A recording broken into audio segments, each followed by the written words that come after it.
a writer. Writing books is my profession, but it's more than that, of course. It is also my great lifelong love and fascination. And I don't expect that that's ever going to change. But that said, something kind of peculiar has happened recently in my life and in my career, which has caused me to have to sort of recalibrate my whole relationship with this work. And the peculiar thing is that I recently wrote this book, this memoir called Eat, Pray, Love, which, decidedly unlike any of my previous books, went out in the world for some reason and became this big mega sensation, international bestseller thing, the result of which is that everywhere I go now, people treat me like I'm doomed. Seriously, doomed. Like, they come up to me now like all worried and they say, aren't you afraid? Aren't you afraid you're never going to be able to top that? Aren't you afraid you're going to keep writing for your whole life and you're never again going to create a book that anybody in the world cares about at all, ever again? So that's reassuring, you know. But it would be worse, except for that I happen to remember that over 20 years ago, when I first started telling people when I was a teenager that I wanted to be a writer, I was met with this same kind of sort of fear-based reaction, and people would say, aren't you afraid you're never going to have any success? Aren't you afraid the humiliation of rejection will kill you? Aren't you afraid that you're going to work your whole life at this craft and nothing's ever going to come of it and you're going to die on a scrap heap of broken dreams with your mouth filled with bitter ash of failure?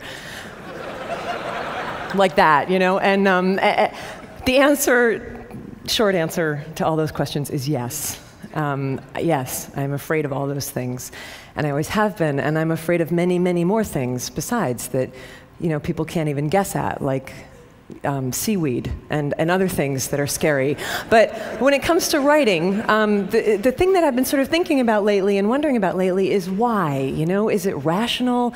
Is it logical that anybody should be expected to be afraid of the work that they feel they were put on this earth to do, you know? And what is it specifically about creative ventures that seems to make us really nervous about each other's mental health in a way that other careers kind of don't do, you know? Like my dad, for example, was a chemical engineer, and I don't recall once in his 40 years of chemical engineering anybody asking him if he was afraid to be a chemical engineer, you know? It just didn't come, like, got chemical engineering block, John, you know, how's it going?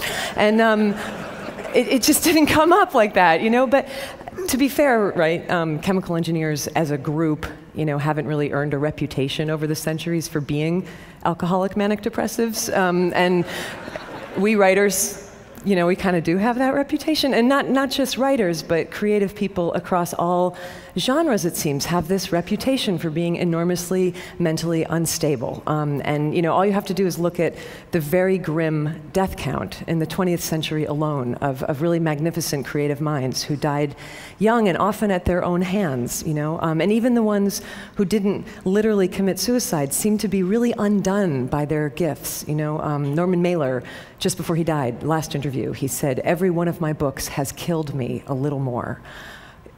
An extraordinary statement to make about your life's work, you know, but we don't even blink when we hear somebody say this because we've heard that kind of stuff for so long, and somehow we've completely internalized and accepted collectively this notion that creativity and suffering are somehow inherently linked, and that artistry, in the end, will always ultimately lead to anguish. And the question that I want to ask everybody here today is, are you guys all cool with that idea? Like, are you comfortable with that? Because you look at it even from an inch away, and, you know, I'm not at all comfortable with that assumption. I think it's odious, and I also think it's dangerous, and I don't want to see it perpetuated into the next century. I think better if we encourage, you know, our great creative minds to live, you know, and I definitely know that in my case, in my situation, it would be very dangerous for me to start sort of leaking down that dark path of assumption, you know, particularly given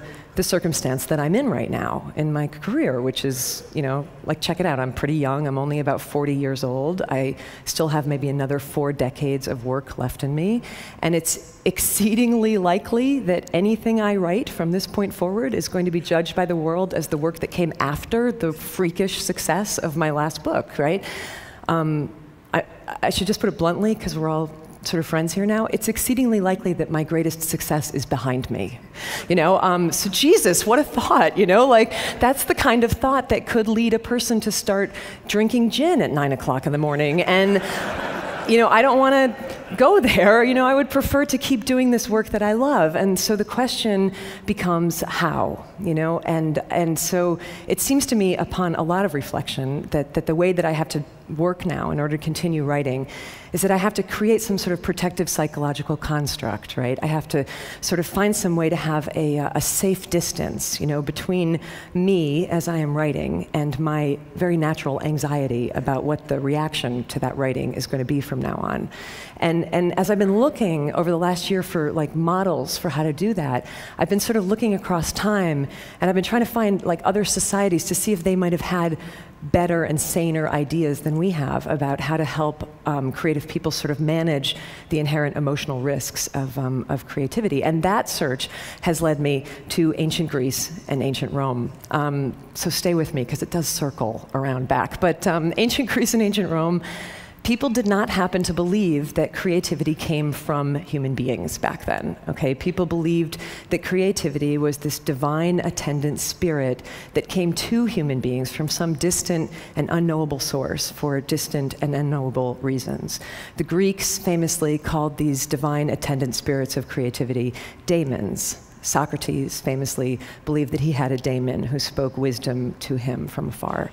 The Romans had the same idea, but they called that sort of disembodied creative spirit a genius, which is great, because the Romans did not actually think that a genius was a particularly clever individual. They believed that a genius was this sort of magical divine entity who was believed to literally live in the walls of an artist's studio, kind of like Dobby, the house elf, and who would come out and sort of invisibly assist the artists with their work and would shape the outcome of that work. So brilliant, there it is, right there, that distance that I'm talking about, that psychological construct to protect you from the results of your work, And everyone knew that this is how it functioned, right? So the ancient artist was protected from certain things like, for example, too much narcissism, right? If your work was brilliant, couldn't take all the credit for it. Everybody knew you had this like disembodied genius who had helped you.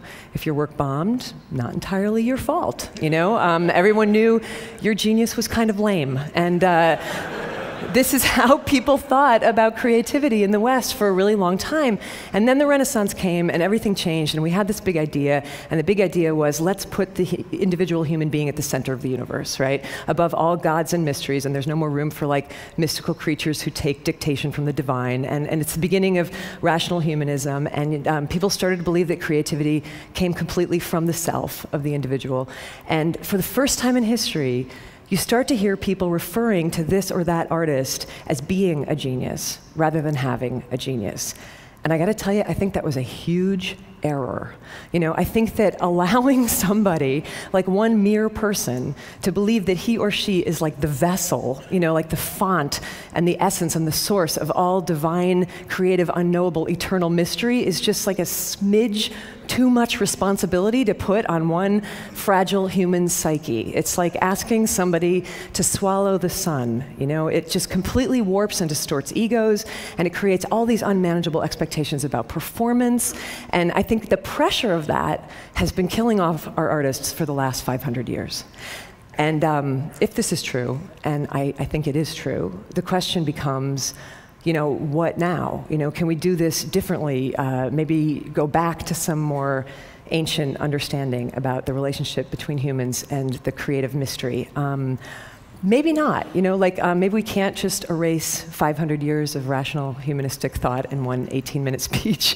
And there's probably people in this audience who would raise like really legitimate scientific suspicions about the notion of basically fairies who follow people around like rubbing fairy juice on their projects and stuff. Like, I'm not probably going to bring you all along with me on this. But the question that I kind of want to pose is, why not? Why not think about it this way? Because it makes as much sense as anything else I have ever heard in terms of explaining the utter maddening capriciousness of the creative process, a process which, as anybody who has ever tried to make something, which is to say, as basically everyone here knows, does not always behave rationally, and in fact can sometimes feel downright paranormal. I had this encounter recently where I met the extraordinary American poet Ruth Stone, who's now in her 90s, but she's been a poet her entire life, and she told me that when she was growing up in rural Virginia, she would be out working in the fields, and she said she would like feel and hear a poem coming at her from over the landscape, and she said it was like a thunderous train of air, and it would come barreling down at her over the landscape, and when she felt it coming, because it would like shake the earth under her feet, she knew that she had only one thing to do at that point, and that was to, in her words, run like hell. And she would like run like hell to the house, and she'd be getting chased by this poem, and the whole deal was that she had to get to a piece of paper and a pencil fast enough so that when it thundered through her, she could collect it and grab it on the page. And other times, she wouldn't be fast enough, so she'd be like running and running and running, and she wouldn't get to the house, and the poem would like barrel through her, and she would miss it. And she said it would continue on across the landscape, looking, as she put it, for another poet. And then there were these times, this is the piece I never forgot. She said that there were moments when she would almost miss it, right? So she's like running into the house and she's looking for the paper, and the poem passes through her, and she grabs a pencil just as it's going through her, and then she said it was like she would reach out with her other hand and she would catch it. She would catch the poem by its tail, and she would pull it backwards into her body as she was transcribing on the page. And in these instances, the poem would come up on the page perfect and intact, but backwards from the last word to the first. So when I heard that, I was like, that's uncanny. That's exactly what my creative process is like. It's not at all what my creative process, I'm not the pipeline, like I'm a mule, and the way that I have to work is that I have to get up at the same time every day and like sweat and labor and like barrel through it really awkwardly. But even I, in my mulishness, even I have brushed up against that thing, at times. And I would imagine that a lot of you have too. Like even I have had work or ideas come through me from a source that I honestly cannot identify. And what is that thing? And how are we to relate to it in a way that will not make us lose our minds, but in fact might actually keep us sane? And for me, the best contemporary example that I have of how to do that is the musician Tom Waits, who I got to interview several years ago on a magazine assignment. And we were talking about this. And Tom, I mean, for most of his life, he was pretty much the embodiment of the tormented contemporary modern artist, like trying to control and manage and dominate these sort of uncontrollable creative impulses, that were totally internalized. But then he got older and he got calmer. And one day he was driving down the freeway in Los Angeles, he told me, and this is when it all changed for him.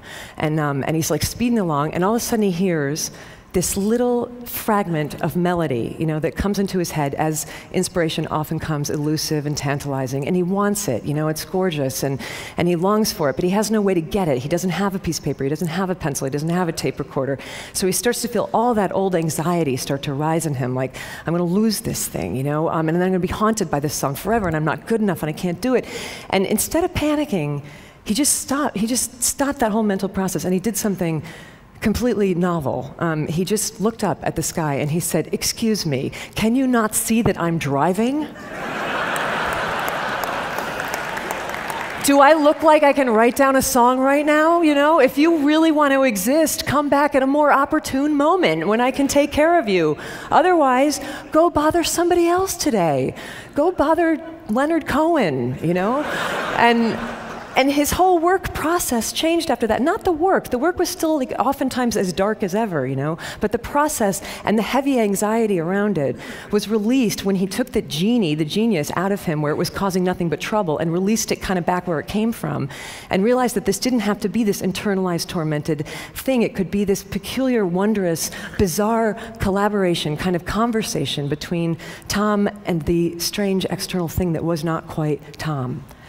So when I heard that story, it started to shift a little bit the way that I worked too, and it already saved me once, this idea. It saved me when I was in the middle of writing Eat, Pray, Love, and I fell into one of those sort of pits of despair that we all fall into when we're working on something and it's not coming, and you start to think this is going to be a disaster, this is going to be the worst book ever written, not just bad, but the worst book ever written. And I started to think I should just dump this project, But then I remembered Tom talking to the open air, and I tried it.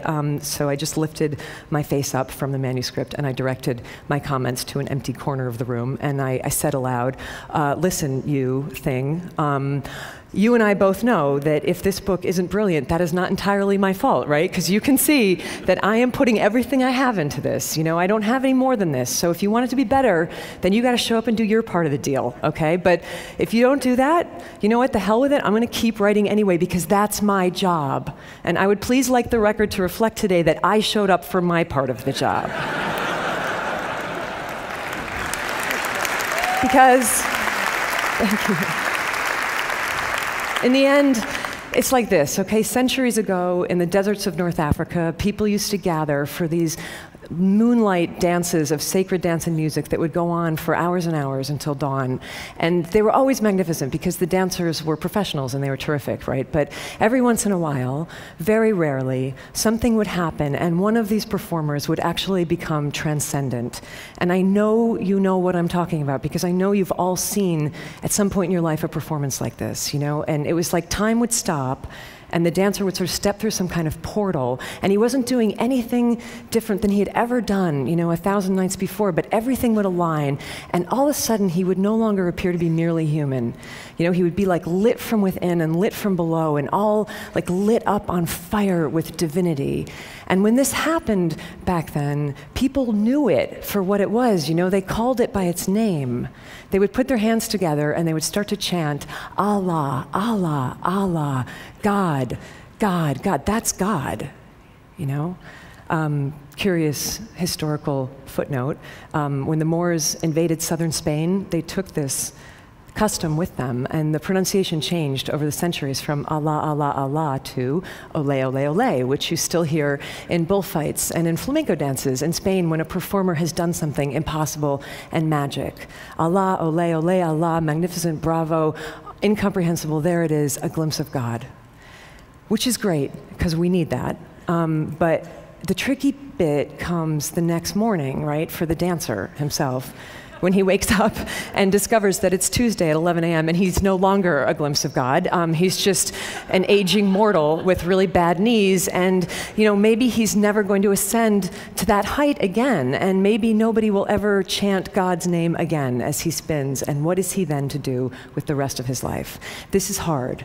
This is one of the most painful reconciliations to make in a creative life, you know? But maybe it doesn't have to be quite so full of anguish if you never happened to believe in the first place that the most extraordinary aspects of your being came from you. But maybe if you just believed that they were on loan to you, you know, from some unimaginable source for some exquisite portion of your life to be passed along when you're finished with somebody else. And you know, if we think about it this way, it starts to change everything. You know, this is how I've started to think, and this is certainly how I was thinking about it in the last few months, you know, as I've been working on the book that will soon be published as the dangerously, frighteningly over-anticipated follow-up to my freakish success. And what I have to sort of keep telling myself when I get really psyched out about that is don't be afraid, don't be daunted, just do your job. Continue to show up for your piece of it, whatever that might be. If your job is to dance, do your dance. If the divine, cockeyed genius assigned to your case decides to let some sort of wonderment be glimpsed for just one moment through your efforts, then ole. And if not, do your dance anyhow. And ole to you nonetheless. I believe this and I feel like we must teach it. Ole to you nonetheless, just for having the sheer human love and stubbornness to keep showing up. Thank you. Thank you. Thank you. Thank you.